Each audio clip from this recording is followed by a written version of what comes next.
Bueno, empecémoslo aquí. Bueno, profe, muy buenos días.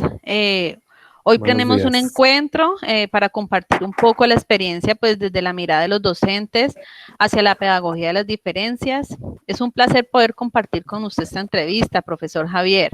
Bienvenido, y siendo así, le pido que por favor me cuente un poquito sobre su perfil profesional. Bueno, muy buenos días. Mi nombre es Javier Carranza, yo soy docente, he sido docente de instituciones educativas de la ciudad de Cali, prácticamente de colegios de extractos bajos, y inclusivamente es dedicado a enseñar las artes plásticas. Y me he encontrado con diversidad de estudiantes y eso es lo que más importante de la educación en este momento para mí, poder enseñar a todos y cada uno de los estudiantes sin definir su posición, su situación en este momento. ¿Sí? Muchas gracias, profe. Es una persona bastante experimentada por lo que veo. Profe, quería compartirle una cita del señor Pascual, que afirma que además de que las desigualdades de capital cultural y de las diferencias en el desarrollo deben juzgarse como totalmente inaceptables porque son contrarias a los principios de igualdad, derechos humanos e ideales democráticos. Según el autor, dichas desigualdades suelen ser ratificadas mediante la propia evaluación escolar y emanan de un postulado convencional y de determinados patrimonios genéticos y culturales. Profe, ¿qué me puede usted de pronto opinar de acuerdo a esta cita? Bueno, hay varias cosas que ver. En primer lugar, hablar de una desigualdad de capital cultural es un tema bastante complejo. Sí, o sea, prácticamente como yo docente del área artística me enfoco exclusivamente en las partes cultural, enfocando a los estudiantes que no puede haber desigualdades, que todos son iguales. Yo enseño para la vida. Sí, lo importante de la educación es enseñar a la vida sin importar las dificultades de los estudiantes. Por otro lado, pues las diferencias en el desarrollo es de recalcar que no todos los estudiantes tienen las mismas facilidades por aprender. Por eso es que el profesor debe estar altamente capacitado para poder enseñar y poder abarcar a todos y cada uno de los estudiantes, ¿sí? Sin importar sus capacidades. ¿Sí? Totalmente de acuerdo, profe. Sí, y eso es así. Y mantener siempre una igualdad. En el aula de clase debe haber un equilibrio, debe haber una igualdad. Nadie es más y nadie es menos. Todos son iguales. Así lo planteo, yo lo entiendo en este momento, esa cita. Muy bien, profe, muchísimas gracias. Aquí hace una anotación que dice que mediante la propia evaluación escolar se evidencia pues como desde el inicio de la escuela como la diferencia, ¿no? Entonces, a veces como docentes nos vemos como sometidos al sistema educativo, ¿no? Que quiere tener como unos parámetros y no ver diferencias en las situaciones reales de los estudiantes, económicas, sociales, culturales. Gracias, profe. Para iniciar esta entrevista, yo quiero hacer una pequeña introducción.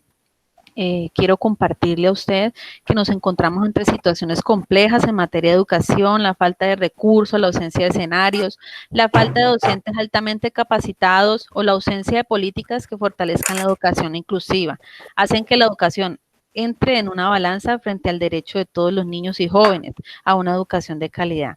Los docentes pueden entender este tipo de educación como la forma de crear enseñanzas especiales. Se trata de una educación eficiente para todos, por lo que se busca invitar a los directivos y docentes a entender la necesidad de involucrar a todos hacia una educación integradora. Los programas de educación inclusiva se han venido aplicando alejándose un poco de la educación tradicional. Se apoyan en planes de estudios definidos y en instituciones especializadas. Por eso es necesario identificar las oportunidades de educación que garanticen educación para todos. Bueno, profe, de acuerdo a esta introducción, iniciamos con las preguntas. Aquí con el profe Carranza y quien la entrevista, la docente Evelyn Roa Hernández. Esto hace parte del curso de inclusión educativa y lo que vamos a tener presente hoy son las prácticas educativas para una pedagogía de las diferencias. Bueno, profe, entonces aquí dice la primera pregunta, que al hablar de una educación especial y diferenciada puede ofrecer diversidad de interrogantes sobre la forma de pensar y poner en práctica una pedagogía acorde y eficiente por parte de los docentes. Por eso, aquí viene la pregunta, ¿cuál cree usted que pueden ser los retos de los directivos y docentes para abordar profesionalmente una educación inclusiva? Bueno, nosotros cuando se habla de unas instituciones educativas inclusivas, pues consideramos que son aquellas que llegan a acoger a los niños con necesidades especiales, ¿sí? Pero los retos realmente es contar con el personal, la infraestructura y las orientaciones valiosas y necesarias para responder a esas necesidades de los estudiantes.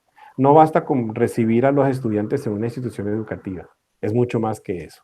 Por eso es que el reto, considero yo, de una institución educativa es formar a los docentes en ciertas competencias que tengan que ver con la educación especial, sobre todo con los estudiantes con necesidades, ¿sí? Es tomar en cuenta el hecho de formar un equipo de apoyo conformado por profesores, docentes, los directivos de la institución educativa. Pero el principal, para mí, el principal reto es transformar la escuela como un espacio de igualdad. Como le dije hace un ratico, la igualdad es importante. Aquí todos son iguales. Entonces, para mí el reto sería transformar una institución educativa pensando en la igualdad, pensando en las necesidades de cada uno de los estudiantes, no solamente de aquellos estudiantes con necesidades especiales, sino en general. Por eso el reto es pensar primero en una igualdad. Muchas gracias, profe. Continuamos con la siguiente pregunta. Si bien es cierto que en las aulas de clase existen estudiantes adelantados y otros con dificultades, incluso estudiantes con problemas de aprendizaje diagnosticados, con condiciones emocionales y físicas diversas, que conlleva que recurra a una enseñanza diferenciada. ¿Cree usted que en realidad se deba promover una inclusión en el sistema educativo o en el proceso de aprendizaje y de qué forma? La verdad que sí. Yo como docente, pues he tenido la oportunidad de trabajar con niños con deficiencia visual. ¿Sí? Es importante destacar que esa experiencia fue muy valiosa porque yo me enfrenté al estudiante de tenerlo frente a frente y él me decía, profesor, eh, yo solamente puedo escribir en braille y tenía una manera impresionante, yo tenía que hablar despacio, ¿sí? Y por eso entonces ahí es cuando yo logré un equilibrio con todos los estudiantes de que yo voy a dictar, pero todos tenemos que ir al mismo ritmo del estudiante que tenía esa deficiencia visual. Pero otro niño tenía un problema auditivo que le impedía escuchar lo que yo hablaba. Y él desde un principio me escribió, simplemente cuando hable o dicte la clase, hágalo despacio y míreme y levantando la cara, porque yo leo los labios. Entonces, ahí es cuando uno habla de que uno tiene que trabajar de manera equitativa, vuelvo y repito, promover una equidad. Es una cuestión global en las instituciones educativas, ¿sí? Es pensar en los resultados del aprendizaje a través del currículo. Eso sí hay que tenerlo en cuenta, ¿sí? Okay. Y vuelvo y resalto de la presencia y participación tanto de docentes, padres de familia, estudiantes y directivos. Es apuntar a la calidad de la educación y ello implica una responsabilidad de todos. Profe, muchas gracias. Es una muy bonita experiencia que me comparte el día de hoy. Usted en la pregunta anterior hablaba de la preparación docente, entonces se me viene como una inquietud. ¿Tuvo usted la oportunidad de actualizarse en el sistema Braille o cómo hizo para poder No, trabajar o con él sea, directamente? no, solamente era que el estudiante tenía que copiar lo que yo decía Ujú. con el sistema braille que él tenía en ese momento ahí, ¿sí? Pero yo lo que hice es tratar de hablar un poquito más Ya. despacio, más lento, o sea, es que uno tiene que, como Adecua usted docente, la tiene que situación. especializarse. Claro, adecuando totalmente la situación y el entorno. Perfecto, profe. Muchísimas gracias, profe. Qué bonita experiencia la que a usted le tocó vivir. Tercera pregunta. Profesionales proponen una diferenciación cualitativa, orgánica y evolutiva centrada en cada alumno o alumna, a partir de una multiplicidad de transformaciones de contenidos curriculares, procesos pedagógicos y elaboración de productos en el aula. La pregunta es, ¿puede usted indicar de qué manera se pueden atender las necesidades educativas especiales en las instituciones educativas? Bueno, eso parte directamente desde los directivos, ¿sí? Yo creo que también la Secretaría de Educación debe tomar un papel importante ahí, pero es conseguir, es lograr que el alumno se desenvuelva y actúe automáticamente en el medio, ¿sí? Personalmente, que logre actuar, desenvolverse, lograr una adecuada socialización de los estudiantes con los demás compañeros, es buscar una convivencia generalizada, ¿sí? Pero es adquirir de forma eficaz todas las posibilidades de aprendizaje, ¿sí? O sea, es interpretar los diferentes tipos de lenguaje, utilizar diferentes recursos. Ahorita estamos trabajando con ASTIC y uno tiene que estar bien asociado a eso, de poder identificar qué herramientas puede utilizar cuando un estudiante tiene deficiencia visual o cuando tiene deficiencia auditiva. O sea, uno tiene que estar bien preparado. Por eso digo que es mejor buscar todas las herramientas que la institución educativa pueda brindar, ¿sí? Interpretar todos los diferentes lenguajes y utilización de recursos. Por eso es importante que los docentes deben estar en constante capacitación frente a la educación inclusiva. Muchas gracias, profe. Vamos por la cuarta pregunta. Paulo Freire fue un pedagogo y filósofo brasileño, destacado defensor de la pedagogía crítica. Es un conocido por su influyente trabajo Pedagogía del Oprimido. Habla de la reiteración comprometida de que nuestro quehacer educativo debe estar al servicio de la problematización, la concientización y la humanización.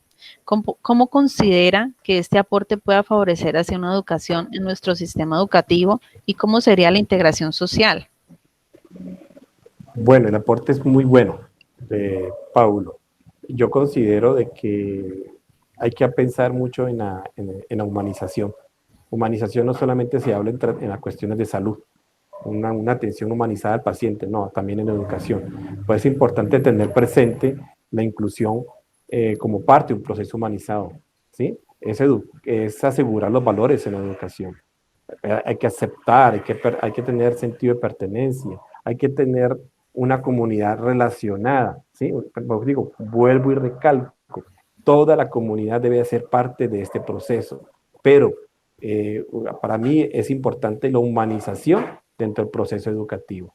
¿Qué quiere decir esto? Que los docentes deben prestar un servicio de calidad. Digo servicio en educación, ¿sí? Porque nosotros como docentes nos encontramos muchos retos y frente a esta circunstancia. Pongamos un ejemplo, nos encontramos en este momento con el problema de la pandemia y venimos en un proceso de transformación de una clase presencial a una clase virtual y tenemos que también ser muy humanizadores dentro de esta clase virtual, ¿sí? Involucrar a todos y considerar que los profesores y la familia como una comunidad de aprendizaje.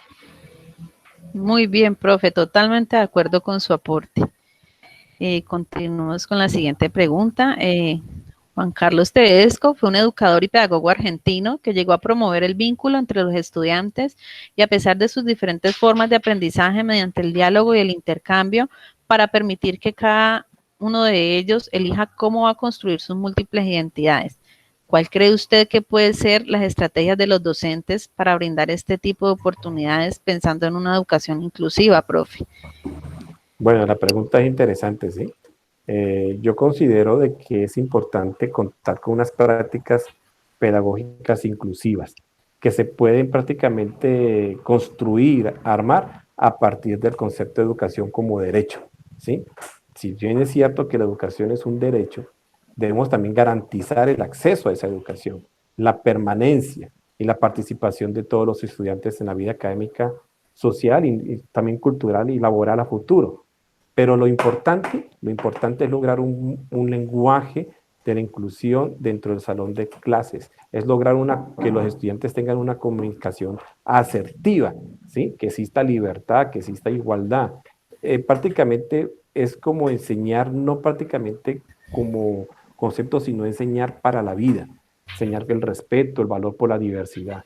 Es buscar diferentes estrategias lingüísticas para que pueda un docente poder llegar a todos sin importar alguna deficiencia, alguna discapacidad que tenga un estudiante o una dificultad de aprendizaje. Por eso es importante la comunicación, las emociones y sensaciones. ¿Sí? Para mí es importante eso porque un estudiante recibiendo por parte del docente va a poder comunicarse mejor y va a recibir mejor la clase sin pensar en alguna dificultad o una deficiencia que tenga el estudiante.